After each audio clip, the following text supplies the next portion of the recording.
Denver syrup কিসের ওষুধ? বাচ্চা ঠান্ডা জ্বরে কি এটা দেওয়া যাবে? পাতলা পায়খানা হলে এই অ্যান্টিবায়োটিক কাজ করে কি? কিংবা ২ মাস বা ১ বছরের বাচ্চা কতটুকু খাওয়াবে? ইন্টারনেটে বা ফেসবুকে বিভিন্ন প্যারেন্টিং গ্রুপে মা-বাবারা সবচেয়ে বেশি এই প্রশ্নগুলো লিখে সার্চ করেন। এমনকি ওষুধটা ফ্রিজে রাখবেন নাকি বাইরে? কত চামচ পানি মেশাবেন তা নিয়েও চিন্তার শেষ থাকে না। সবাইকে স্বাগতম আমাদের চ্যানেলে। নমস্কার। আজকে আমরা একদম সহজ কথায় ডেনভার সিরাপ নিয়ে মা-বাবাদের মনে থাকা এই সবকটি প্রশ্নের উত্তর জানব। চলুন শুরু করা যাক। ভিডিওটি শুরু করার আগে আপনি যদি আমাদের চ্যানেলে নতুন দর্শক হয়ে থাকেন তাহলে এই ধরনের ইনফরমেটিভ এবং সচেতনতামূলক ভিডিও সবার আগে পেতে চ্যানেলটি এখনই সাবস্ক্রাইব করে পাশে থাকা বেল আইকনটি অল করে দিতে ভুলবেন না। প্রথম প্রশ্নটি সম্পর্কে এখন জানা যাক। ডেনভার আসলে কিসের ওষুধ? সহজ কথায় আমাদের দেশে বা অন্যান্য কোম্পানির মতো হেলথ কেয়ার ফার্মাসিউটিক্যালসেরও ডেনভার হলো একটা অ্যান্টিবায়োটিক ওষুধ।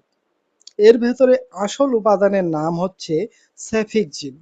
এটি মূলত বাচ্চার শরীরের ব্যাকটেরিয়া ইনফেকশন বা সংক্রমণ দূর করতে ডাক্তাররা দিয়ে থাকেন এই ওষুধটি। তাহলে বাচ্চার ঠান্ডা, কাশি বা জ্বর হলে কি ডেনভার দেওয়া যাবে? উত্তর হলো সব সময় নয়। যদি সাধারণত ঠান্ডা, কাশি বা ভাইরাল জ্বর হয় তবে এই অ্যান্টিবায়োটিক কোনো কাজেই করবে না। কিন্তু পরীক্ষা করে যদি দেখা যায় বাচ্চার টনসিল ফুলে গেছে, ফুসফুসের ইনফেকশন হয়েছে কিংবা প্রস্রাবের ইনফেকশন বা ইউটিআই হয়েছে, কেবল তখনই ডাক্তাররা এটি দেন। আর বাচ্চার পাতলা পায়খানা বা ডায়রিয়া হলে কি এটা কাজ করবে? এর উত্তর হলো না, সাধারণত ডায়রিয়া এই অ্যান্টিবায়োটিক কোনো কাজে আসে না। তবে ডায়রিয়া যদি কোনো ক্ষতিকর ব্যাকটেরিয়ার কারণে হয় এবং ডাক্তার যদি মনে করেন তখনই কেবল দেওয়া যাবে। নিজে থেকে কখনোই এটা বাচ্চার ডায়রিয়ায় খাওয়াবেন না। সাধারণত ওষুধটি খাওয়ানোর পর বাচ্চার শরীরে কাজ শুরু করতে কয়েক ঘন্টা সময় লাগতে পারে। তবে বাচ্চার পুরোপুরি সুস্থ বোধ করতে ২ থেকে ৩ দিন সময় লাগতে পারে। এবার আসি সবচেয়ে জরুরি বিষয়ে। ২ মাস, ৬ মাস বা ১ বছরের বাচ্চাকে কতটুকু ডেনভার সিরাপ খাওয়াতে হবে? দিনে কয়বার খাওয়াবেন?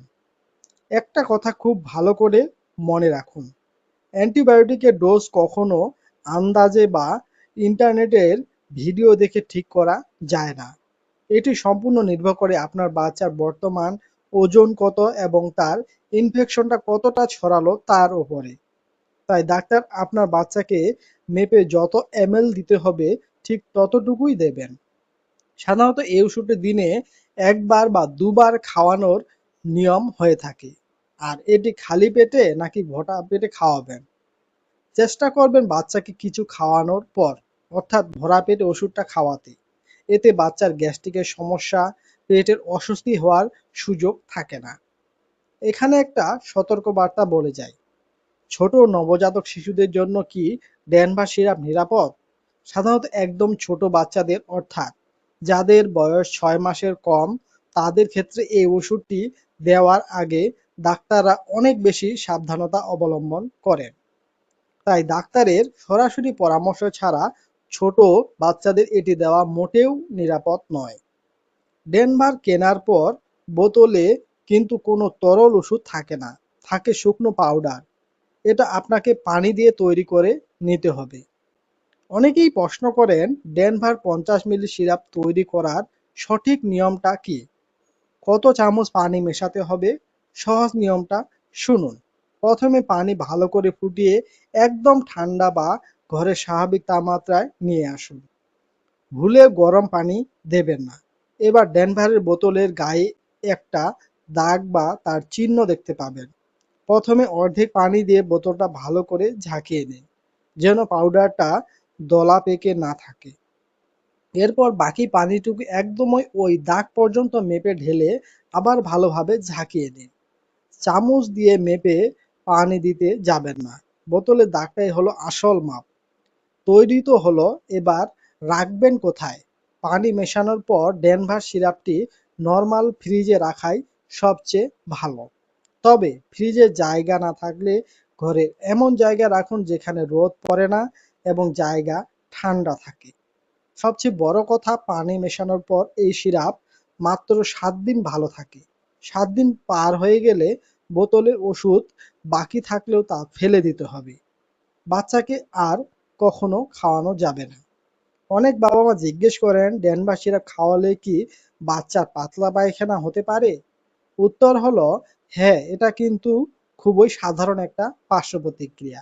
যেহেতু এটি অ্যান্টিবায়োটিক, এটি বাচ্চার পেটের ভালো ব্যাকটেরিয়া গুলোকে কিছুটা কমিয়ে দেয়, যার কারণে ওষুধ চলাকালীন বাচ্চার পায়খানা একটু নরম বা পাতলা হতে পারে। ওষুধ শেষ হলে এটা ঠিক হয়ে যায়। তবে এই ওষুধ খাওয়ানোর পর যদি বাচ্চার শরীরে কোনো অ্যালার্জি, লাল লাল ফুসকুড়ি বা শ্বাসকষ্ট দেখা দেয়, তবে সাথে সাথে ওষুধ খাওয়ানো বন্ধ করে ডাক্তারকে জানাতে হবে। আরেকটি মারাত্মক ভুল যা অনেক বাবা-মা করেন, যেমন বাচ্চা ২ থেকে ৩ দিন ওষুধ খাওয়ার পর একটু সুস্থ হয়ে গেলে ওষুধ বন্ধ করে দেন।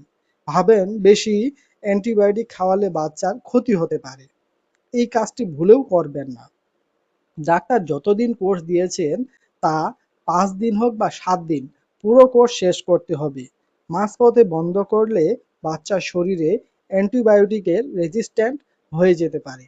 অর্থাৎ পরবর্তীতে এই ওষুধ আর বাচ্চার শরীরে কোনো কাজেই করবে না। শেষ প্রশ্ন, ডেনভার ১০০ এমজি বা ৫০ মিলিগ্রাম সিরাপের বর্তমান দাম কত? বাজারে সাধারণত ডেনভার ৫০ মিলিগ্রাম সিরাপের সর্বোচ্চ খুচরা মূল্য বা এমআরপি হলো ২৪০ টাকা। কোনো কারণে যদি ফার্মেসিতে ডেনভার না পান, তবে এর বিকল্প ভালো অন্য কোন কোম্পানির সেপিকজিম সিরাপ আছে কি এই সম্পর্কে জেনে রাখুন। যেমন স্কোয়ার কোম্পানির সেপ থ্রি আছে, অ্যাকমি কোম্পানির ফিক্সে আছে, ইনসেপ্টা কোম্পানির ইমিক্সেভ আছে। এগুলো সব একই গ্রুপের ওষুধ এবং সমমান কাজ করে। তো আশা করি ডেনভার সিরাপ নিয়ে মা বাবাদের সকল প্রশ্নের সমাধান পেয়ে গেছেন। বাচ্চার যে কোনো অসুস্থতার সবসময় সচেতন থাকুন, ডাক্তারের পরামর্শ মেনে ওষুধ খাওয়ান। আর আমাদের চ্যানেলে নতুন দর্শক হয়ে থাকলে চ্যানেলটি সাবস্ক্রাইব করে রাখুন, যাতে করে এই ধরনের সকল ভিডিও আপনার কাছে সবার আগে পৌঁছে যেতে পারে। ততক্ষণ ভালো থাকুন, আপনার বাচ্চাকে ভালো রাখুন।